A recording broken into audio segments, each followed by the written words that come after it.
Welcome everybody to the Brother Speak podcast. This is Brother Speak. If you're new to the channel, please like, comment, and subscribe. Oh boy, a lot of stuff going on in the YouTube streets. Um, just goes to show you that people are always faking on on social media, but then when you really find out what the real thing is, um, you found out these people ain't really what people think they are.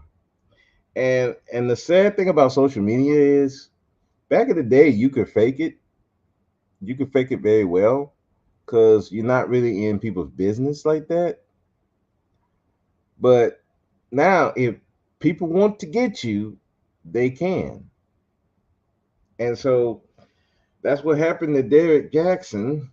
Um, Apparently we find out, thanks to Miss Simone of Girl Is This Legal podcast, we find out that Derrick Jaxn didn't own anything.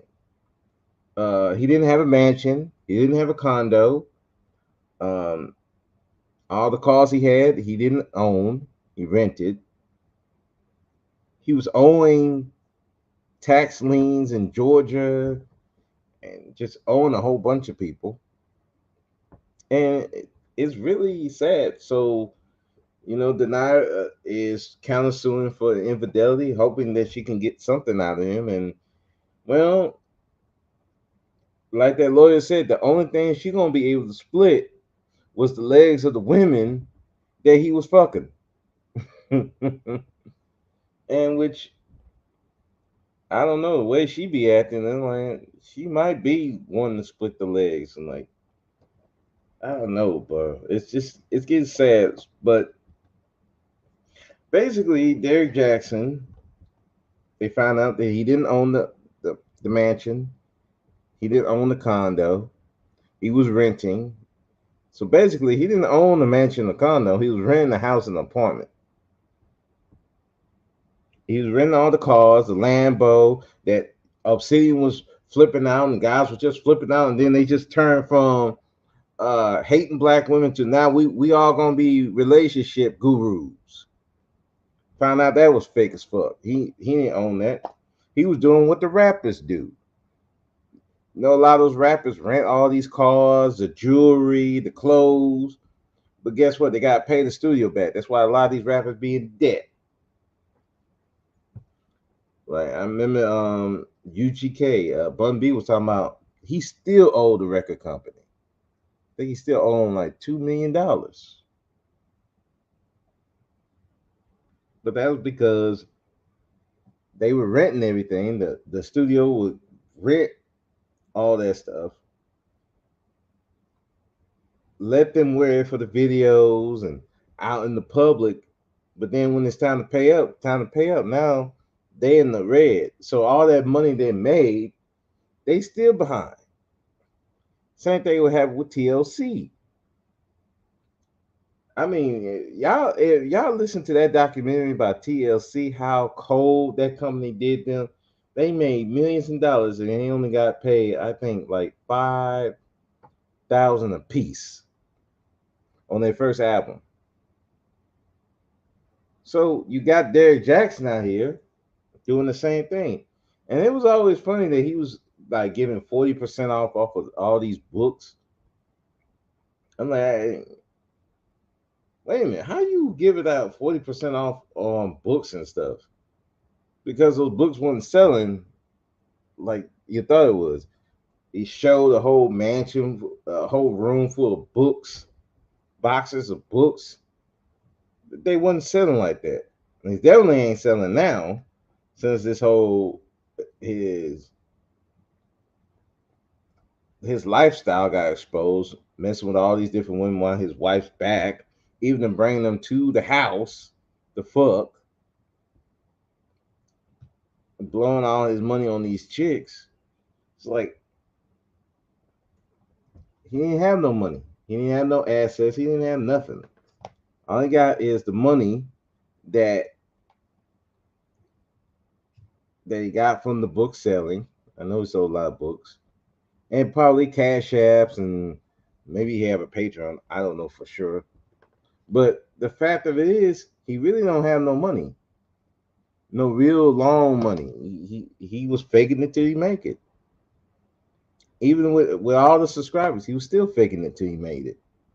And you can make the argument he never did make it. It's just his image alone. So when Denai was saying on that podcast that it was a financial crisis, yeah, it probably was a financial crisis. He was on all these tax liens. He was on American Express, and you don't want to be on American Express anything, for all I know. So yeah, I mean, he's just on a lot of money. All he got is the money he got from YouTube and Instagram, people donating. So really, the only thing Deny is going to be banking on is this new. He's supposed to be doing a show with BMT. I mean, not BMT, BET. I guess BET just like anybody with some social media recognition. Oh, we're gonna take them. Especially when you're talking about pandering to women. I mean, anybody who panders to women, oh, we'll bring them on in. Bring them on in. We need the women. Because you know the women pay. So fucking silly. So fucking silly. This man, so I'm guessing her lawyer is going to be banking on that contract, whatever he signed with BMT, she's going to get a cut of that. Especially for the child support, because like the lawyer was saying, he moved to Texas. Texas only the max they going to judge you on your income is $9,200. So if you're making, like, let's just say you're making $1 million, the state of Texas is not going to go look at your $1 million. They're going to look at up to $9,200, and then from there they take 20% of that $9,200. And if you got 2 kids, then is the percentage gets even lower. So, and I don't think Derrick thought it was on somebody. Maybe one of the chicks he was screwing was a fucking lawyer, and she probably told him, "Hey, you know, you can pay less child support if you go to Texas." I would not doubt somebody told him to do that. I don't think Derrick's that smart. Yeah, he know the lays, but I don't think he's that smart. So probably filing in Texas was a good move because he's going to end up paying less child support. Whereas maybe California or Georgia, the income, they base it on your actual income, not a small amount of your income. So we found out Derrick was just fronting his lifestyle, just like every other rapper, every other athlete, for the most part. They were fronting. They really didn't have it like that. But again, people will fall for it because we like flash. Now, to be fair, a lot of communities like guys who flash, but it's just that we make more of an emphasis on it than anything because, again, we really didn't have nothing. As Black people, we didn't have nothing. So when we got something, now we make it the most important thing in our lives is, oh, I got this Benz. Oh, I got this nice big house. Instead of your character, what kind of quality of life you living? Are you actually happy? Because you can see some people got money, but they just do the most because they're not fucking happy. They all sad and depressed. Money solves everything. No, money don't solve everything. It mitigates a lot of stuff, especially when you're broke. There's a lot of things, a lot more stresses when you're broke. You're dealing with a lot more mess when you're broke, especially you working paycheck to paycheck. Now you got to deal with a boss that you can't stand, but you need the paycheck. Like we dealing right now at the prison. Now we got to go to a prison that I'm not was when I first started. I wasn't assigned to. I didn't want to go over there, but I might end up having to go over there to work because they's fucking short. And the state of Texas saying, "Hey, we need y'all to go over to this unit because we can't close this unit because you got thousands and thousands of inmates going to be, and we don't have no place to really put them like that. So we got to keep this place open. So we gonna need y'all to go over there and work because nobody want to work over there. That's the kind of shit that you're dealing with at your job. So when you got money like that, it mitigates stuff like that. But we want the flash. We want to know, right? We want to let everybody know we got this money and this. We want that flash. We want people to look up at us and envy us and want to be like, I want to be like you. But the things that we have to do to get to that point, we're renting houses, condos, we're renting cars, car notes. People get $700 car notes, $700 car notes for a car that depreciates as soon as you drive it off the lot. It's one thing you need a car. I mean, if you could afford a car note, I would recommend avoiding a car note. But like I said, we're not in the financial position, a lot of us, to just go buy a car right out the bat, especially a decent car right out the bat. Because if you're going, you probably got some money, but you're not buying a car outright. You're probably buying it from some dude whose car has been run down, and you buying a secondhand car. But to buy it out of a lot, brand new, yeah, you gotta come up with some money. A lot of people don't have that, so you gotta take the car note. But to do that just to flex on somebody, it's insane. But that's how we've been duped. We got to show that we got it. We got to show. We don't want to be looked down on, but bro, and especially for Derrick, that helps his brand and that attracts all these women to him because they're looking at the Lambo, they're looking his body, and he's got this money, and so it's like, yeah, he's the dream, but it was all facade, and Denai even knew all that to a degree. It was a facade. She was resenting him for that because he's living as the facade, this the perfect guy, but yet he wasn't perfect for her. He wouldn't even try. So now, who knows? She may not even get anything except basic child support. She'll probably get less child support than some of these women out here now from a guy who wasn't doing all that.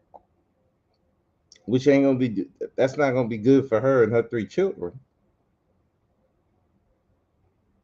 You can see why she's trying to do this whole infidelity school.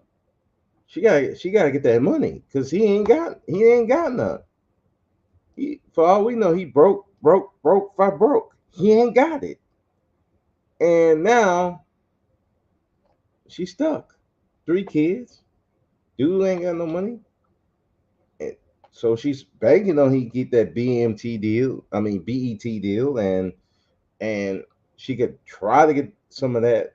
Have the lawyers try to get some of that money, but even then, still gotta pay those lawyers. So yeah, it's a tough road, man. But that's what happens when you hang around people who fake it.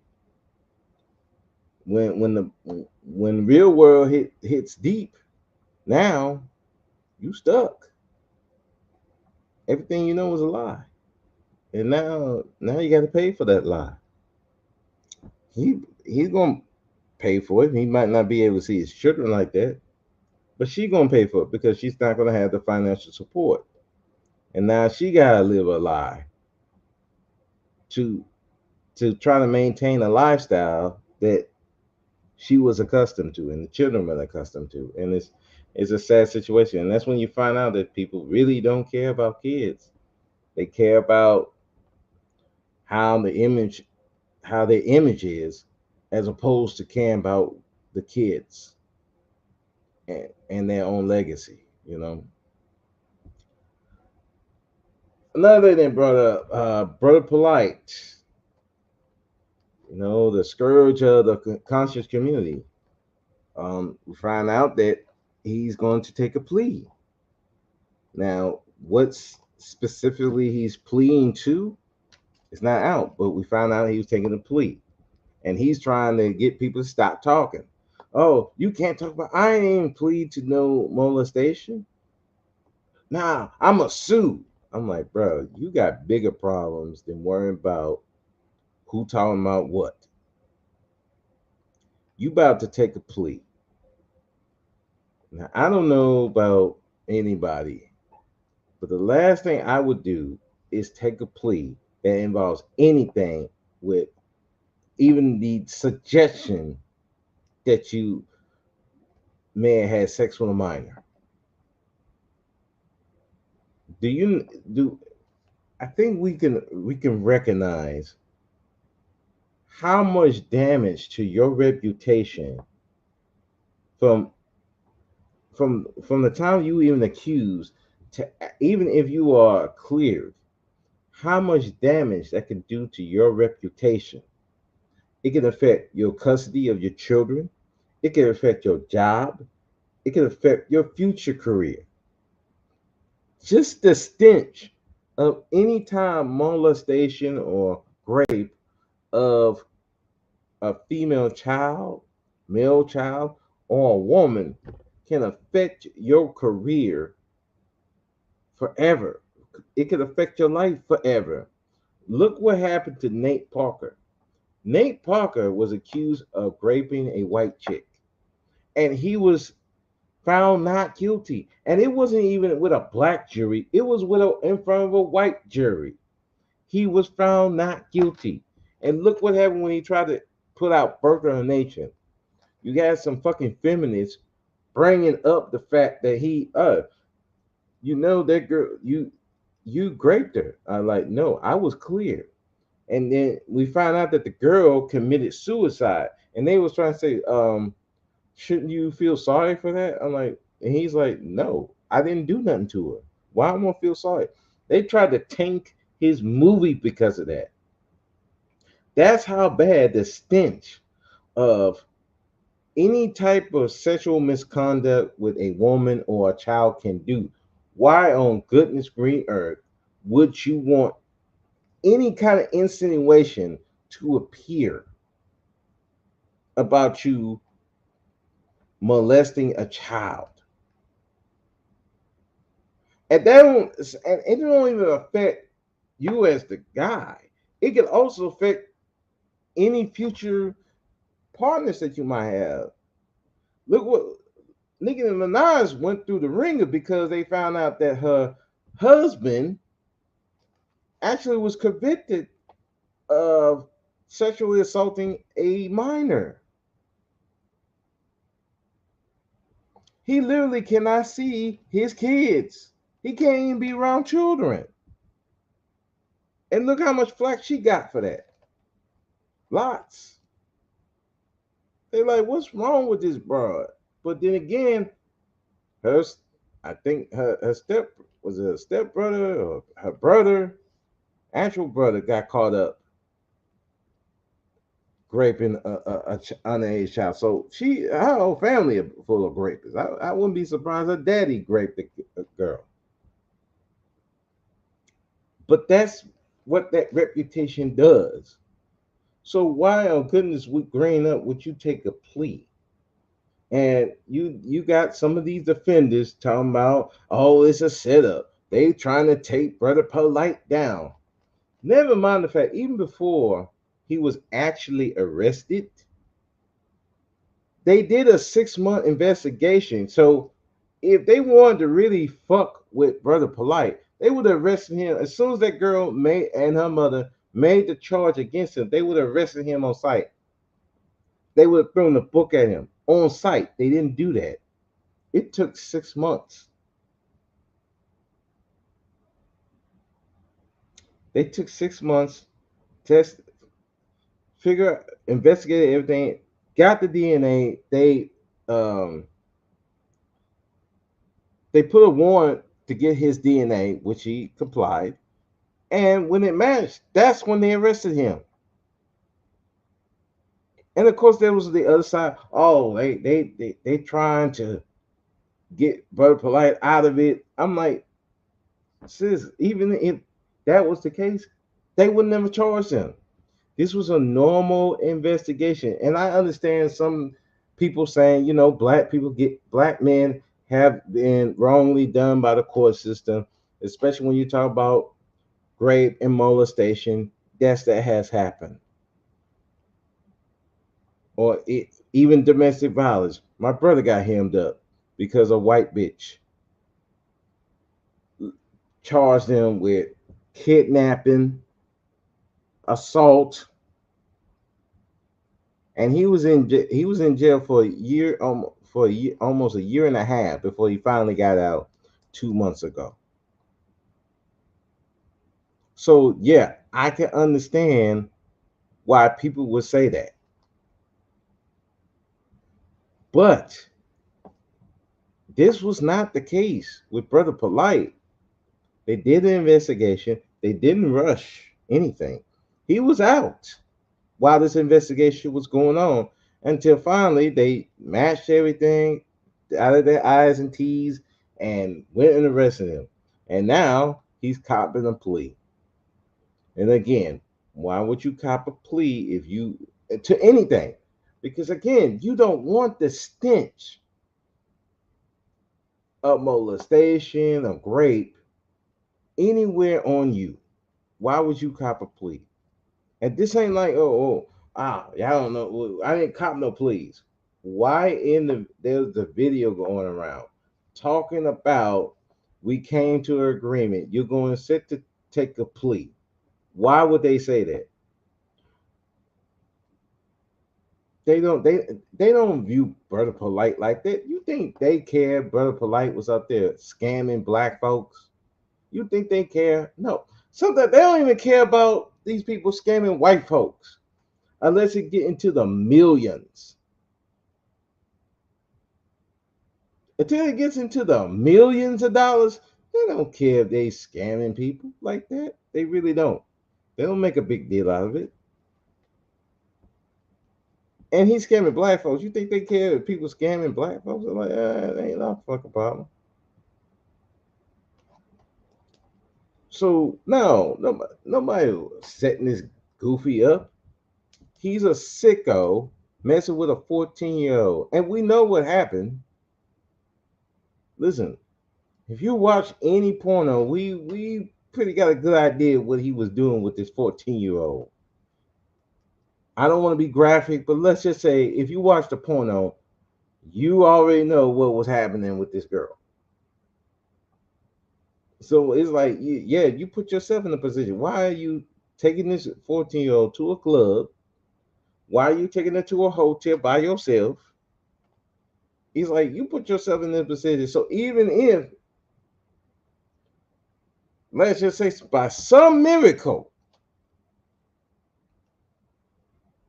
he would, well, of course, now that's not going to happen. He took a plea. But let's just say, even if he didn't take the plea, if by some miracle he was found not guilty, still people were going to be like, wait a second, why were you even alone with a 14-year-old in a hotel? You and her. Why they found semen on her dress and it matched you? What were you doing with the 14-year-old? How semen you get on her? Come on now. Yeah, we know why you plead out. You were about to get hemmed up. This wasn't no. These police was trying to him. These police were trying to set you up for failure. They hated you. You didn't make the payments or anything. No, they would. They trying to get a fucking child molester off the streets for a little while, and your lawyer was able to get you to take a plea, so you won't be doing a whole bunch of time in prison.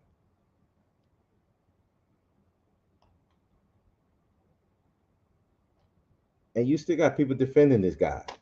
And it goes to show me some of these people who are supposed to be conscious, really do not care about the welfare of children. They really don't. Because if it's somebody they like, fuck them kids.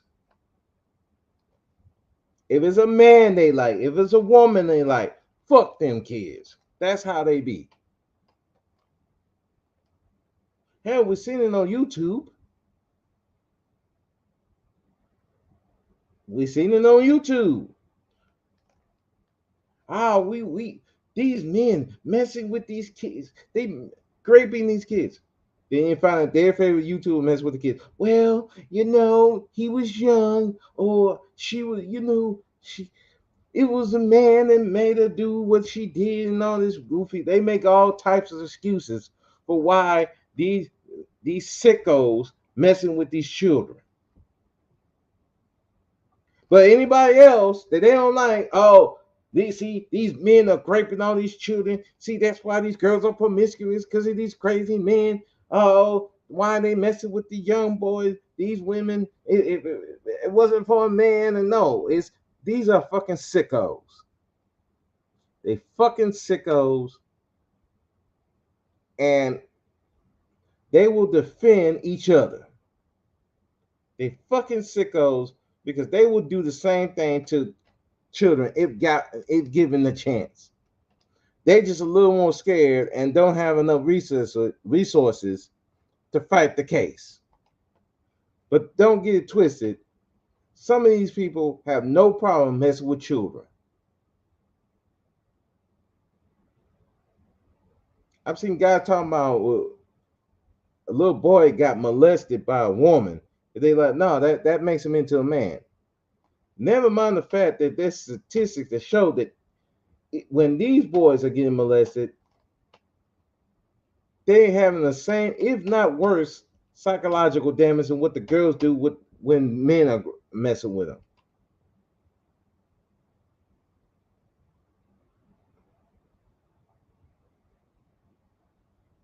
I tell you, these people do not care about children like that. These people do not care.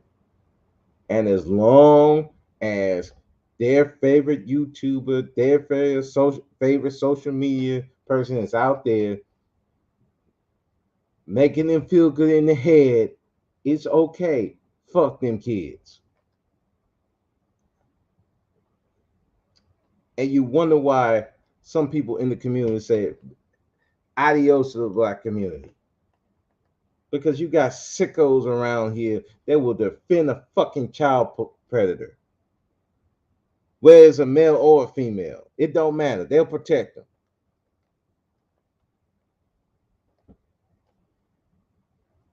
So I hope he get 5 to 7. I hope he get him in general population so somebody will beat his ass. Fuck that sicko. And anybody who defend that sicko, fuck you too.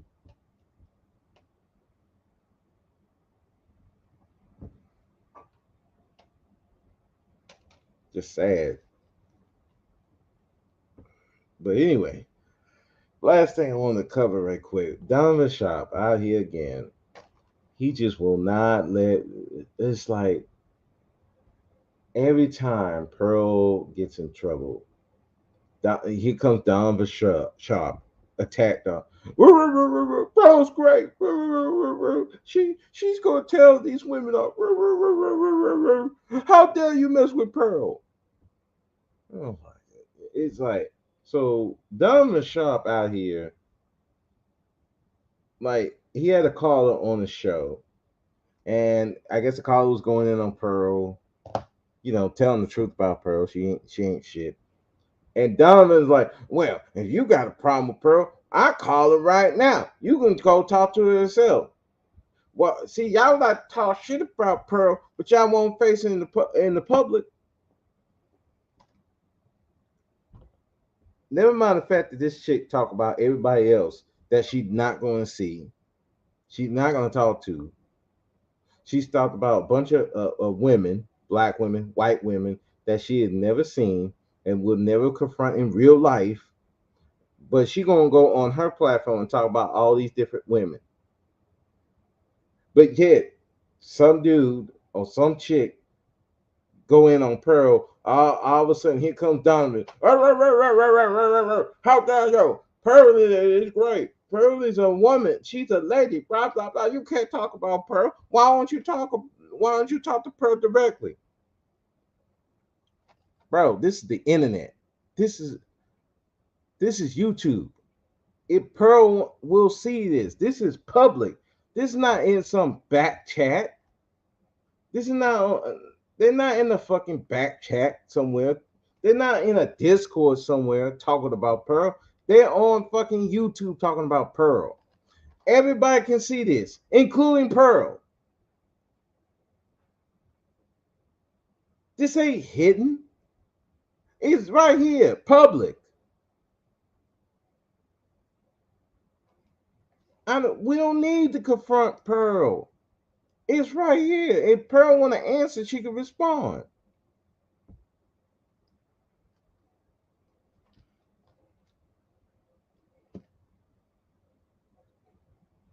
I remember that I did a live stream about a chick, how she was acting towards Max of the Ebony Star Network. I did a live stream on it and how she was treating him, how she was treating Dane, and we went to I went Conscious Moron channel, and Conscious Moron was talking about politics, so I got on to talk about politics. She confronted me right there. Hey, I saw the live stream that you talked about me. Why are you putting my name in your mouth? And so we went back and forth, and we agreed to disagree. We agreed we're not going to talk about each other like that. We're not even going to talk to each other. And during that live stream, that particular live stream, we didn't talk to each other because she said her piece. I said my piece. That was it. I still that live stream up. I didn't take it down. And funny enough, after that live stream, we did end up talking to each other. I don't know if we just let bygones be bygones. Every time we do these videos on live streams on YouTube, this is public. Anybody can see it. If you put the name in the title of the video, they're going to more likely see it. Now, whether they respond to it or not is a different story. A lot of these channels, we do these live streams, nobody's going to respond to it because it might not be worth their time. You might not have a high subscriber count. I talked about a bunch of people on here. Very few people have responded. I mean, I only got like 96 subscribers. Nobody really gonna respond to you having 96 subscribers. Some people do. Most won't.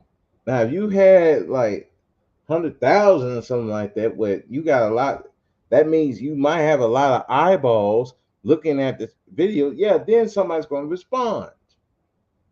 Pearl has every opportunity to respond. They were saying the same thing about Jason Black. Well, why don't Jason Black talk to Pearl? He don't need to. It's public. If she want to respond, she can respond. So this whole thing, and it's funny coming from him because he talk about a whole group of women, black women. You talk about a whole bunch of dudes, call the niggas. You talk about a whole bunch of people that you're not gonna go see, go go be in real life. You're not going to do that. So why the hell do you think that I gotta go? Anybody gotta go talk to Pearl? Pearl ain't our master. Pearl ain't somebody we need to go see. Oh, we talked about Pearl. Oh my God, I gotta go see Pearl. Man, fuck Pearl. Everybody's saying she's a joke. And the only people who's defending her is goofies like Donovan Sharpe and fucking Fashion Fit. Even the red pill people that you hang with, Donovan, say she's a joke. But you got to hold on because she's your ideal woman. She's more ideal woman than your fucking wife, who you said was a 3-0 fucking 4. And again, I don't care if my wife was a 3-0 4 if I had one. I would never call her 3-0 4 in on public. But that's what you did, Donovan.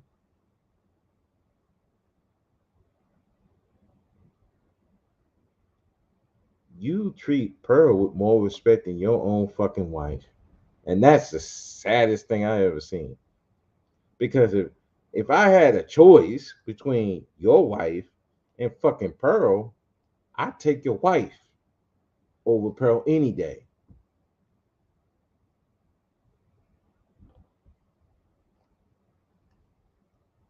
I'm just saying she's a more attractive. Now I'm not talking about personality wise or anything like that. I'm just talking about just pure attractiveness. I take your wife over Pearl. Pearl's ugly as fuck.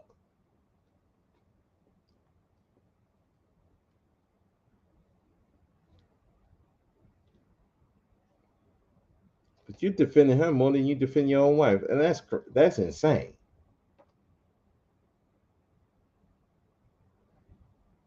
You will never catch me defend another woman above any woman I'm being intimate with.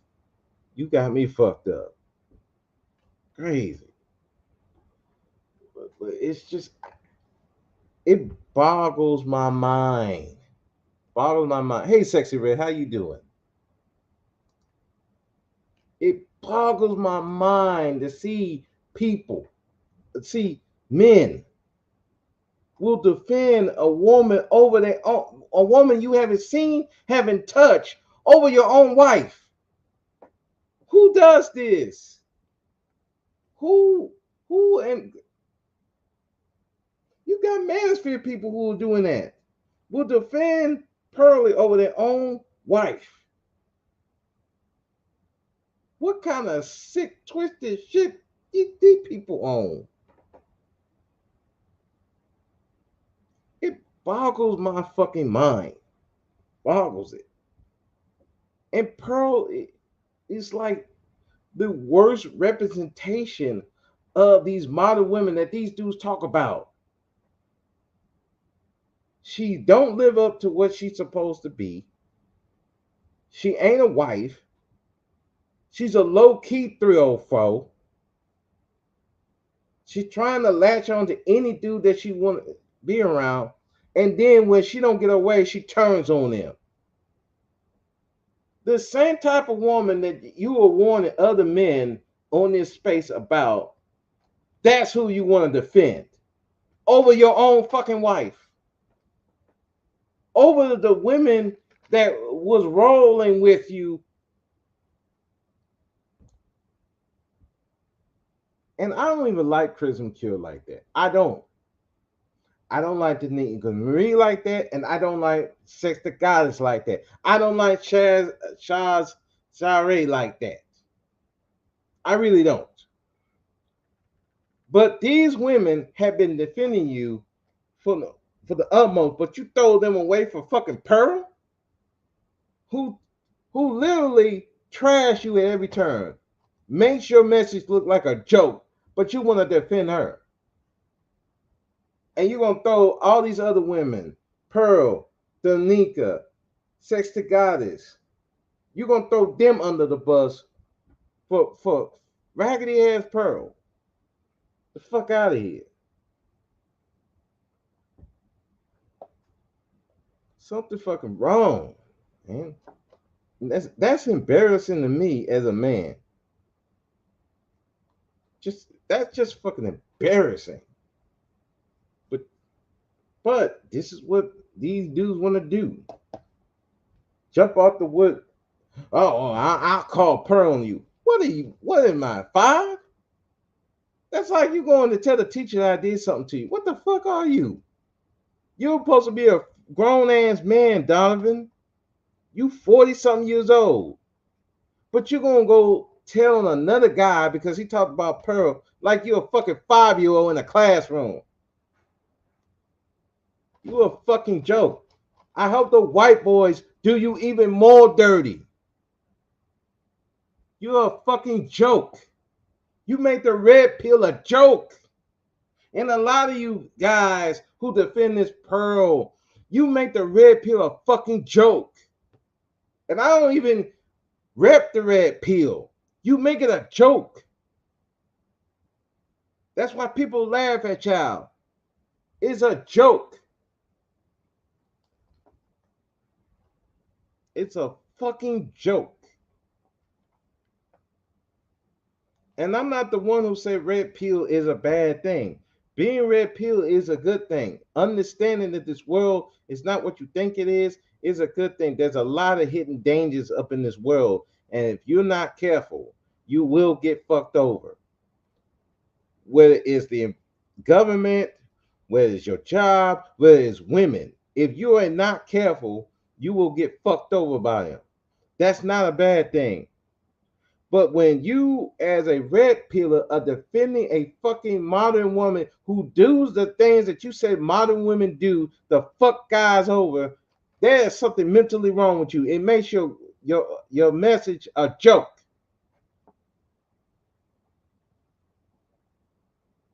But if y'all want to be fucking jokes, you want to die on this hill with Pearl, go right ahead.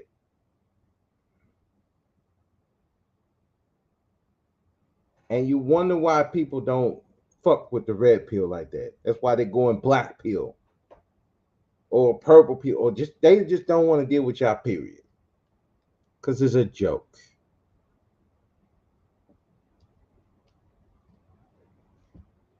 A grown ass man gonna tell another grown ass man, I will go tattletale on you to a white woman.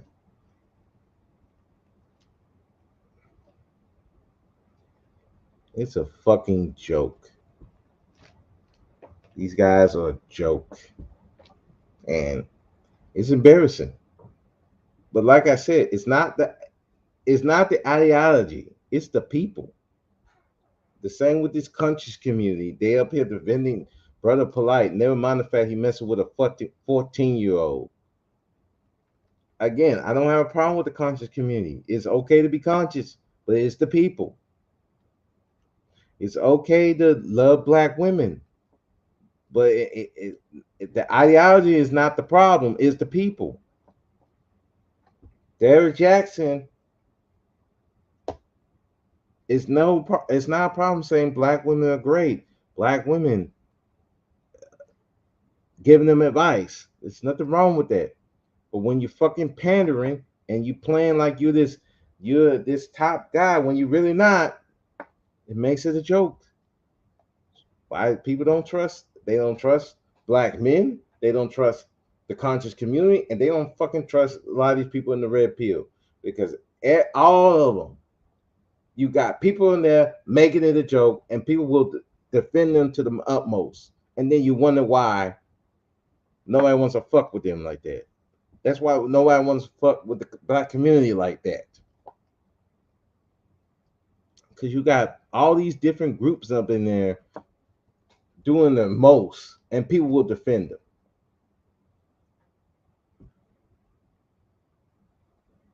It's sad. It's really fucking sad, man. But this is what you have to deal with. That's why you have to be really careful who you run with and who you follow, and it's just you have to be careful, man. Just be careful. So what else I was going to talk about? And I think there was something else that I wanted to touch on real quick. before I get off of here. I don't want to be too much time. Um, oh, I did want to talk about the Umar and the Umar thing real quick. I was going to do it like a separate video, but I and just go brick by brick. But to touch on it real quick, I understand that Umar is probably not the best messenger for that message that he was putting out there. But what he said wasn't wrong, especially at the end of the day. If you're saying that the women are the problem, if you're saying that the women ruin these boys and ruin the community, then why are you still trying to get them to come back to the table? You should be taking over the schools, putting a programs for these boys so they don't end up like Pookie. That's what you should be doing. I've even said that for SYSBM. Okay, you don't want them to deal with Keisha. Great. It is what it is. Then why you don't have a dating site? Why you don't have uh uh why you don't have a dating site, a meetup group or something so where these boys, when they get their money, when they productive, they can meet the type of woman you say that they want to meet, whether they black, whatever. You should be doing that. You should be having jobs available for these young boys so they don't end up like Pookie. But you're not doing none of that. You're not trying to be mentors. You're not trying, at least not in mass. There's some black men who don't complain about the community. They're doing it. But a lot of you say, this is not my problem. Okay, it's not your problem. I'm not saying you have to. But when people call you out, don't be mad. It's just say, hey, okay, it is what it is. And don't be sitting up here blaming women all the time. Yes, women make their dumb choices. And they do need to be called out for that. But at the end of the day, what are you going to do about it? You don't want them to have all this control and stuff. What are you going to do about it? You sitting up there crying about it ain't going to help. You trying to get them back to the table. We're going to get them back to the table. That's not helping. You ain't got nothing. You can't punish them or reward them. And this SPE ain't going to work because you ain't got no power to enforce it. So what are you fucking going to do? What are you going to fucking do? And that's really what Umar was saying. Look, it's us. We complain about 304s, but we give them the most attention.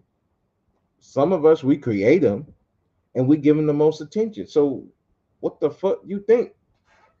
Who these women gonna want to be like more? The good girl or the 304?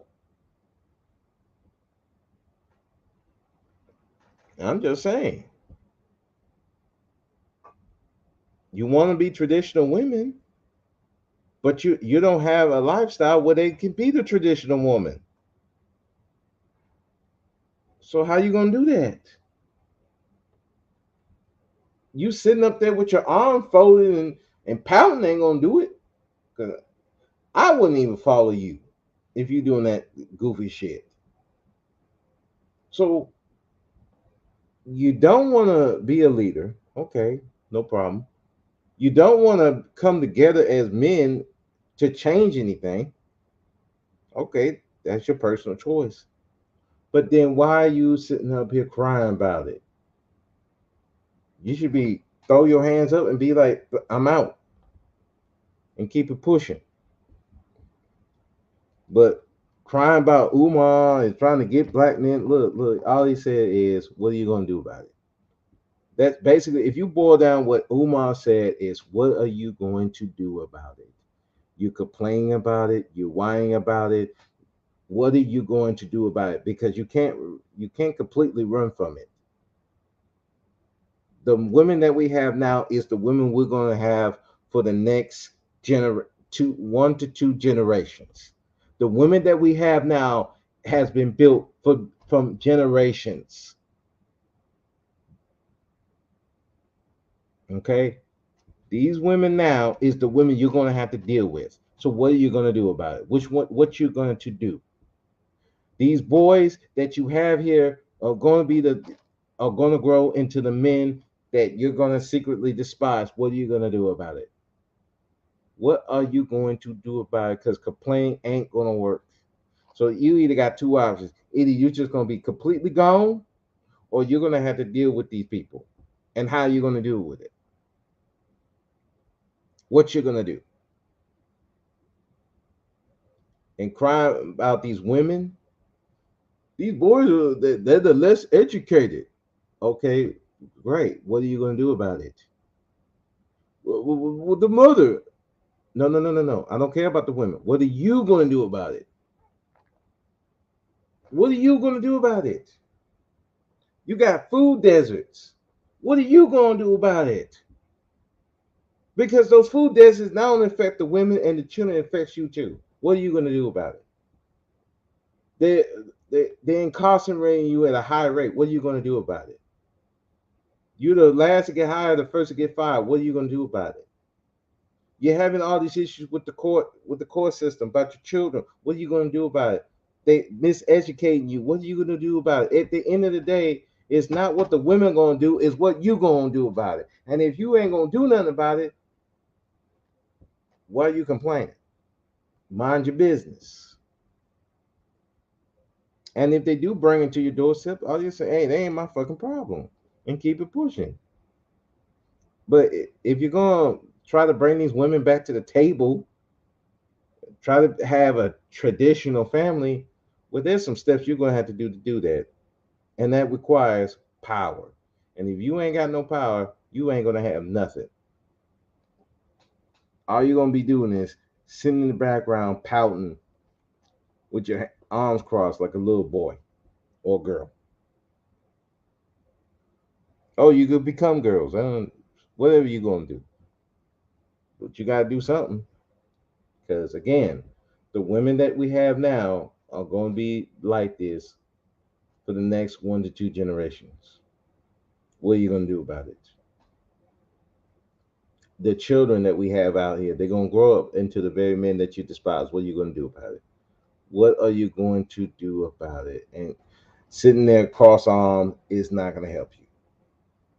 You can either move away from it or get involved. Which one you're going to do? But anyway, that's it from my time. I didn't want to take too long. Thank you, Sexy Red, for coming through. Thank anybody listening to the replay. And remember, black man, be powerful or be powerless. The choice is yours. Thank you and have a good one. Peace.